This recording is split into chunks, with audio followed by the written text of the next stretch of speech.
Dear students, आगे बढ़ने से पहले कल की वैकेंसी जो 286 की आई है वेस्ट मैनेजमेंट ऑफिसर की, उसमें सब्जेक्ट्स को लेकर काफी कंफ्यूजन है। हालांकि ये कंफ्यूजन नहीं होना चाहिए। जो आया नोटिस उसे आप देख लीजिए, सब्जेक्ट्स क्लियर है। फिजिक्स वाले नहीं दे सकते, इंग्लिश वाले नहीं दे सकते, बायोलॉजी वाले नहीं दे सकते, कंप्यूटर साइंस वाले नहीं दे सकते। सब्जेक्ट्स क्लियर है। जिसमें आपने ग्रेजुएशन किया है वो सारे सब्जेक्ट्स का यहां पर लिस्ट है।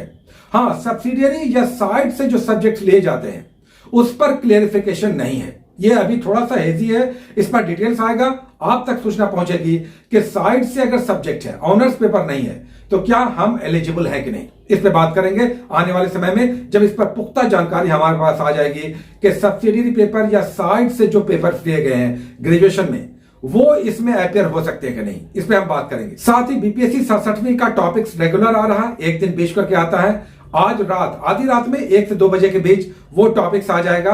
आप टेलीग्राम देख लीजिए, चैनल देख लीजिए, हमारा इस तरह का लोगो है। टेलीग्राम पर जाकर नए टॉपिक्स ले लीजिए, आगे बढ़िए।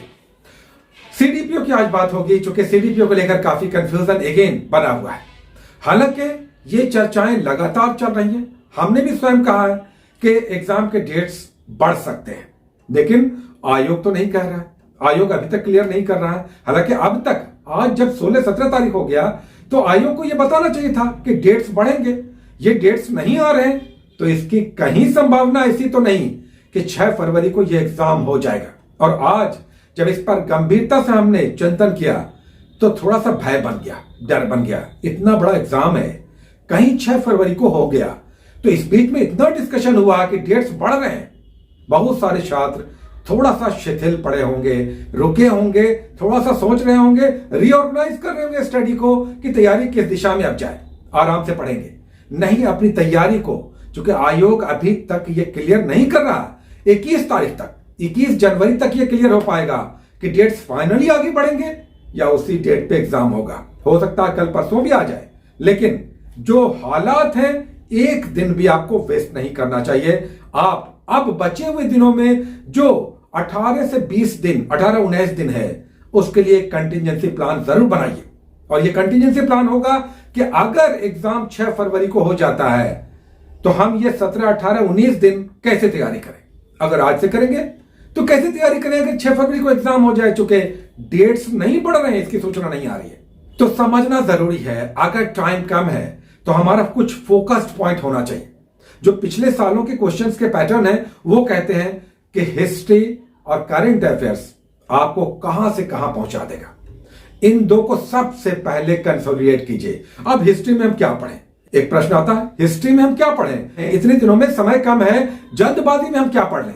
सबसे पहले जो कुछ भी आप पढ़ रहे हैं, हमने ही स्वयं आपको कुछ गाइड बुक्स बताया है, आप सभी भी पढ़ते हैं, किसी न किसी गाइड बुक को या बुक को आप फॉलो कर रहे हैं या कर रही हैं।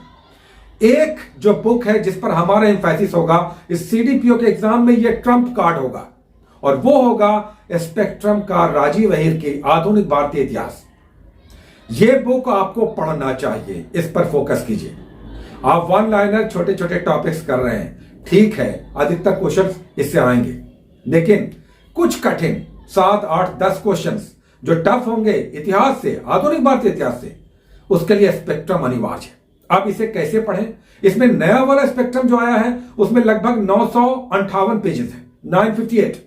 इतना तो इतने कम समय में नहीं पढ़ा जा सकता है। अधिकतर लोग चूंकि बहुत सारी चीज पढ़ना है। अच्छा, स्पेक्ट्रम अभी 3 कलर में है, व्हाइट और ग्रीन वाला, महात्मा गांधी वाला सीरीज, उसके बाद एक ब्लैक कलर का, और अभी एक ऑरेंज कलर की, येलो कलर की नई वाली आ गई। नई वाले के पेज 958 है, थोड़ी और मोटी हो गई, लेकिन आपको केवल 700 पेजेस तक पढ़ना चाहिए। आप बाद में छोड़ सकते हैं। संविधान का निर्माण, ये पॉलिटी का टॉपिक हो गया, पॉलिटी में आप पढ़ सकते हैं। उससे पहले देसी रियासतों तक आपको पढ़ना चाहिए। यूनिट 10 देसी रियासतों तक आप पढ़िए। संविधान का निर्माण और उसके ऑनवर्ड्स जो टॉपिक्स हैं वो आप छोड़ सकते हैं, वो पॉलिटी के टॉपिक्स हैं ज्यादातर, उसे आप छोड़ सकते हैं। यहां इंडिपेंडेंस, प्री इंडिपेंडेंस या स्वतंत्रता संग्राम तक आपको पढ़ना चाहिए, लेकिन तब भी 700 पेजेस है। पहला 2 टॉपिक्स छोड़ दीजिए, इतिहास लेखन, और दूसरा पहला 2 टॉपिक छोड़ दीजिए। यूरोपियनों के आगमन से आपको पढ़ना चाहिए और देसी रियासतों तक लगभग आपको 600, 650 पेजेस पढ़ेंगे। अगर पढ़ लेते हैं तो हम जानते हैं हमारे छात्र बहुत सारे ऐसे हैं दिन रात एक करने वाले हैं, पढ़ने वाले तो बहुत सारे हैं, पहले भी हमने इसे चलाया था, बहुत सारे स्टूडेंट्स ने इसे कंप्लीट किया था 14-12 दिनों में। आपके पास 18 दिन लगभग है, अगर अभी से माने पढ़ सकते हैं, लेकिन केवल इसे तो नहीं पढ़ना है, छोड़ दीजिए, ज्यादा समय मत दीजिए, इसका लास्ट का सारांश कर लीजिए। हर टॉपिक के लगभग 25 टॉपिक्स आपको आएगा। हम चैप्टर्स की बात कर रहे हैं, यूनिट के नहीं, यूनिट तो 10 ही है, यूनिट्स के नहीं, चैप्टर्स की हम बात कर रहे हैं। लगभग 25 चैप्टर्स आएंगे, सबके लास्ट में सारांश है, उसे जरूर पढ़िए और एक बार नहीं 2-3 बार पढ़ना होगा। 25 चैप्टर्स को अगर 2-3 पेजेस हैं, केवल समरी पढ़ना है, तो इसे आपको 2-3 बार पढ़ना होगा। इससे ही 10 क्वेश्चंस हम आपको अभी हम कह देते हैं, केवल समरी आप पढ़ लेते हैं, 10 क्वेश्चंस आपके सॉल्व हो जाएंगे, ये मेरा आश्वासन है आपको। तो पूरा तो नहीं पढ़ सकते, 700 पेजेस, 650 पेजेस, तो आप समरी पढ़ लीजिए। लास्ट का जो लास्ट में सारांश है, समरी है, केवल चैप्टर्स का, वो पढ़ लीजिए। चलिए, ये अनिवार्य है, क्योंकि इसे आप कीजिए हर हाल में। और बाकी जो आपके पास गाइड बुक्स है, उसका टॉपिक वाइज बस 2 पेजेस, 1 पेजेस, 1.5 पेजेस दिया हुआ है। इतिहास आपको अच्छे से करना होगा और कंसोलिडेशन करना है फर्दर, टाइम थोड़ा मैनेज हो जाता है, तो इसके ऑब्जेक्टिव्स बना लीजिए। ऑब्जेक्टिव्स, कोई भी ऑब्जेक्टिव जो भी आपके पास है, केवल ऑब्जेक्टिव की कोई एक बुक हो, 3-4 बुक्स मार्केट में फ्लोट कर रहे हैं, उसमें से कोई एक ले लीजिए, चैप्टर वाइज ऑब्जेक्टिव्स बना लीजिए, तब तो क्या कहने, हिस्ट्री हो जाएगी। दूसरा, करंट अफेयर्स। हम कई बार करंट अफेयर्स पे बहुत फोकस देते हैं और हमने अपने पेड कोर्सेज में भी बहुत करंट अफेयर्स पे काम किया है और हमें उम्मीद है कि छात्र अच्छा परफॉर्म करेंगे। हम अपने टॉपिक्स भी जो अभी टेलीग्राम पे दे रहे हैं, उसमें भी 3-3 मैगजीन्स के आपको टॉपिक्स दिए जा रहे हैं। तो करंट अफेयर्स एक दूसरा एम्फैटिक, ये क्षेत्र ऐसा जिसे आपको करना ही करना है, करना ही चाहिए। अब इसमें कैसे पढ़ें? इसमें बहुत सारे मैगजीन्स हैं, मार्केट में बड़े अच्छे मैगजीन्स हैं, आप सभी अपने अपने ढंग से फॉलो करते हैं या करती हैं। 2 मैगजीन्स कोई भी रखिए, करंट अफेयर्स की 2 मैगजीन्स रखिए। हम तो 3 चलाते हैं, हमारी बारी आएगी हम 3 चलाएंगे। आप अगर अपने व्यक्तिगत स्तर पर तैयारी कर रही हैं, छात्राएं भी सुनिए, ध्यान से सुनिए, आपके पास टाइम की बहुत कमी रहती है। 2 मैगजीन जरूर फॉलो कीजिए, आप अपनी किसी भी पसंद की। हर छात्र का अपना यूट्यूब चैनल पसंद का होता है, मैगजीन बुक पसंद का होता है। जैसे पूर्वावलोकन हम नहीं चलाते हैं, शानदार बुक है, लेकिन हम नहीं चलाते हैं क्योंकि और भी दूसरी बुक्स है, बहुत सारी है, वो भी ठीक है, चल रहा है। चलिए, आप जिसे फॉलो कर रही हैं या कर रहे हैं कीजिए, लेकिन 2 मैगजीन लीजिए। अच्छा, इस बीच अभी 1-2 दिनों पहले करंट अफेयर्स की एक और मैगजीन मार्केट में आई, आप देख सकते हैं। यह मैगजीन एक यूट्यूब चैनल है, उन्होंने जारी किया है। यह बड़ा अप्रत्याशित आपको लग रहा होगा कि हम प्रमोशन कर रहे हैं। हम इन्हें नहीं जानते, केवल नाम जानते हैं, कल कभी चैनल में देख लेते हैं, चूंकि ये पटना के हैं और इन्होंने अभी करंट अफेयर्स का नया मैगजीन निकाला है। हम इसकी बात क्यों कर रहे हैं? ये शख्स बहुत मेहनती है, इनका यूट्यूब चैनल है, बहुत मेहनती है और कई बार इनके हमने चैनल को देखा, ईमानदार बातें करते हैं, मेहनती हैं, ईमानदार हैं, और क्या चाहिए। आज के युग में यही 2-3 चीजें खत्म हो गई। लोग शॉर्टकट में पाना चाह रहे हैं और दूसरा ईमानदारी नहीं, बेईमानी से पैसे देकर, घूसखोरी से कुछ काम हो जाए। एनीवे, तो इन्होंने एक करंट अफेयर्स की मैगजीन लॉन्च की है, अच्छी मैगजीन है। हालांकि ये हम प्रमोशन नहीं कर रहे हैं, ना ही इनसे बातें होती हैं, ना ही हम इन्हें जानते हैं अधिक, बस ऐसे ही चर्चा होगी, हमने कह दिया। हम आपको जब भी करंट अफेयर्स की मैगजीन चलाएंगे तो हम सदैव, अभी कम से कम, आने वाले समय का नहीं कह सकते, परीक्षा मंथन, एसपीडी, घटना चक्र, हम फिर से कह देते हैं, इस परीक्षा मंथन का नया वाला आ गया है, उसे जरूर लेकर रख लीजिए। आगे जब भी बैचेस चलेंगे हम इसे चलाएंगे। ये 2022 का पहला इशू आ गया है परीक्षा मंथन का, और एसपीडी हम सदैव चलाते हैं, वो तो लेना ही लेना है। अभी आपका जनवरी का चल रहा है, हर सप्ताह, महीने के पहले सप्ताह में ये मैगजीन आ जाती है, तो अभी जनवरी वाला आया हुआ है, तो ये 2 तो हम चलाएंगे ही चलाएंगे। अभी घटना चक्र का नया नहीं आया, अगर आएगा तो देखेंगे। एनीवे, करंट अफेयर्स लेकिन पढ़ें कैसे? अब देखिए, अभी हम आपके पास 10, 12, 14 टॉपिक्स कह देते हैं। उम्मीद है कि इससे 4-5 क्वेश्चन आएंगे, उम्मीद है, थोड़ा सा पॉसिबिलिटी। जैसे देखिए, अभी ओलंपिक हो गया, दोनों ओलंपिक्स के सारे डिटेल्स आपको जानने चाहिए, पैरालंपिक्स एंड ओलंपिक जो अभी जापान में हुआ। देखिए, राष्ट्रीय खेल पुरस्कार, राष्ट्रीय फिल्म पुरस्कार, उसके बाद बुकर प्राइज, ऑस्कर अवार्ड हो गया, युद्धाभ्यास, कुछ महत्वपूर्ण, सारे मैगजीन्स में एक जगह दिया हुआ होता है। राज्य सरकार की योजनाएं, अच्छा, जितने भी महत्वपूर्ण अधिकारी हैं, कौन क्या कहां, ये हर बुक में मिल जाता है। उससे 2 क्वेश्चन तो 2-3 क्वेश्चन आ सकते हैं। तो ये सारे टॉपिक्स आपको करने ही चाहिए। साथ ही जो 1 लाइनर और डेट वाइज है, इसे जरूर कीजिए। हर मैगजीन में आजकल डेट वाइज मंथ वाइज दिया होता है कि फरवरी या अप्रैल या मई या जनवरी में कितने करंट अफेयर्स के मामले आए। एक डेट में 3-4 करंट अफेयर्स होते हैं, ये बड़े महत्वपूर्ण है।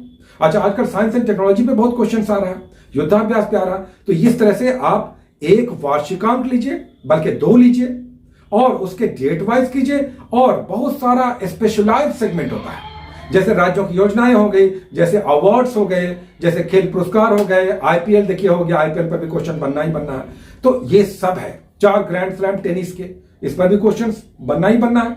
तो इस तरह से करंट अफेयर्स कीजिए, हिस्ट्री कीजिए। ये तो ऐसे 2 ऐसे क्षेत्र हो गए जिन्हें आपको करना ही करना है। इससे आपका 65 प्लस क्वेश्चन, 65 प्लस क्वेश्चन आपके आ जाएंगे इसी 2 सेगमेंट से।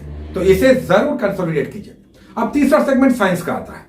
बहुत सारे स्टूडेंट साइंस में थोड़े वीक होते हैं, तो साइंस में सबसे बेटर है जो भी आपके पास गाइड बुक है, जो पिछले दिनों हमने भी चलाया है, आप सभी के पास है, कोई भी है, उससे चैप्टर टॉपिक्स कीजिए और उसका ऑब्जेक्टिव कर लीजिए। अब ऑब्जेक्टिव के लिए 3-4 बहुत अच्छे बुक्स मार्केट में है, जो भी आपके पास है उस टॉपिक का कंसर्निंग ऑब्जेक्टिव बना लीजिए। बिल्कुल आपका कंसोलिडेट हो जाएगा, साइंस में समस्या नहीं रहेगी। हाँ, अब सिग्मा बॉन्ड, पाई बॉन्ड इस तरह का अगर क्वेश्चंस में आएगा, बॉन्डिंग में अगर सिग्मा बॉन्ड, पाई बॉन्ड इस तरह से पिछली बार आया था, तो ऐसे क्वेश्चंस 1, 2, 4, 5 आएंगे। रहने दीजिए, रेस्ट क्वेश्चन तो हमारा बने, तो कम से कम उनके लिए ये उपाय है, ये कीजिए। साइंस में टॉपिक्स कीजिए, वो भी गाइड बुक से, और उसके ऑब्जेक्टिव्स बना लीजिए, आपकी बड़ी समस्या हल हो जाएगी। विशेषकर जो बहुत कमजोर हैं उनके लिए तो निसंदेह। उसके बाद देखिए चौथा सेगमेंट, इंडियन पॉलिटी, राजनीति शास्त्र, भारतीय राज्य व्यवस्था और संविधान। इसको जरूर अच्छे से कीजिए और ये टॉपिक्स आसानी से समझ में आता है। उठाइए सबसे स्टार्ट से जो गवर्नमेंट ऑफ इंडिया एक्ट्स आया, रेगुलेटिंग एक्ट, और 1 बाय 1 उसे कंप्लीट कीजिए, स्रोत कर लीजिए, अनुसूचियां जितनी भी अनुसूचियां हैं, भाग जितने हैं, इस पर भी क्वेश्चन आते हैं। शेड्यूल अनुसूची जरूर कर लीजिए और स्रोत कर लीजिए कौन सा तत्व किस संविधान से, देश के संविधान से लिया गया है, और प्रस्तावना को जरूर अच्छे से समझ लीजिए। उसके बाद संविधान का निर्माण, वेरी वेरी इंपॉर्टेंट, ये संविधान का निर्माण कैसे कब हुआ, किन लोगों ने किया, क्रमशः। उसके बाद संसद बहुत इंपॉर्टेंट है, पार्लियामेंट में राज्यसभा, लोकसभा, राष्ट्रपति बहुत इंपॉर्टेंट है। तो ये सब आपका इंडियन पॉलिटी दूसरा, और आपके गाइड बुक में शॉर्ट में बहुत अच्छा दिया हुआ है। इतने से काम बहुत हद तक चल जाएगा। संभव हो तो गाइड बुक अगर एक टॉपिक आप पढ़ते हैं तो दूसरे गाइड बुक से भी उसी टॉपिक को पढ़ लीजिए, लेकिन तब जब समय है, नहीं तो एक ही से काफी हो जाएगा। इंडियन पॉलिटी से क्वेश्चंस काफी दिखाई देंगे। अब यहां पर एम लक्ष्मीकांत पढ़ने का समय नहीं है, तो अभी आप गाइड बुक का सहारा ले सकते हैं। उसके बाद नेक्स्ट आता है बिहार स्पेशल। बिहार स्पेशल में कोई भी एक बुक जो भी आप फॉलो करते हैं उसके ऑब्जेक्टिव जरूर बनाइए। अगर नहीं पढ़ पाते हैं या पढ़ पाती हैं टॉपिक्स, ऑब्जेक्टिव उसके बना लीजिए। ये ऑब्जेक्टिव हर पब्लिकेशन की जो भी बुक आई है उसके ऑब्जेक्टिव्स भी आए हैं, तो ऑब्जेक्टिव बना लीजिए।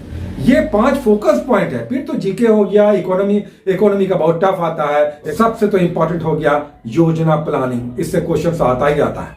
तो सबसे पहला टॉपिक योजना प्लानिंग कीजिए। अच्छा, करंट से रिलेटेड करना है तो इकोनॉमिक सर्वे और बजट करना चाहिए। अब कई बार इसमें समझ में नहीं आता है, क्या समझ में नहीं आता है, जो आपके पास मैगजीन करंट की है उसमें इकोनॉमिक सर्वे और योजना दिया हुआ है, बजट घाटा, फिस्कल डेफिसिट, ये सब क्या है, विदेशी व्यापार क्या हुआ, किसका उत्पादन कितना हुआ, लक्ष्य क्या है, तो ये सब आप करेंगे इकोनॉमी में। फिर भी इकोनॉमी के क्वेश्चन टफ होते हैं, थोड़ा सा छकाने वाले होते हैं, लेकिन जितना कर पाए एक गाइड बुक आपके पास जो भी है उससे प्लानिंग कर लीजिए, राष्ट्रीय आय कर लीजिए, बैंकों का विकास कर लीजिए, शेयर बाजार कर लीजिए, गरीबी बेरोजगारी कर लीजिए, विदेशी व्यापार कर लीजिए। ये सब ऐसे इंपॉर्टेंट टॉपिक्स हैं जिसे आपको करना चाहिए। इकोनॉमी हो गया, जीके हो गया, उसका रेस्ट सारे टॉपिक्स। इस तरह से बचे हुए 17, 18, 20 दिनों में अगर एग्जाम होने की संभावना प्रबल हो जाती है और कंफर्म हो जाता है, आपको भी लग रहा है कि एग्जाम हमें अच्छे से देना है, तो ये सब जरूर कीजिए। और इतना अगर आप करते हैं तो डेफिनेटली आपके पास उतनी समस्याएं नहीं होंगी जितनी आज है। और मन में किसी भी तरह की दुविधा मत रखिए, तैयारी जरूर उसी स्तर पर जारी रखिए। क्या पता एग्जाम 6 फरवरी को हो जाए। Take care.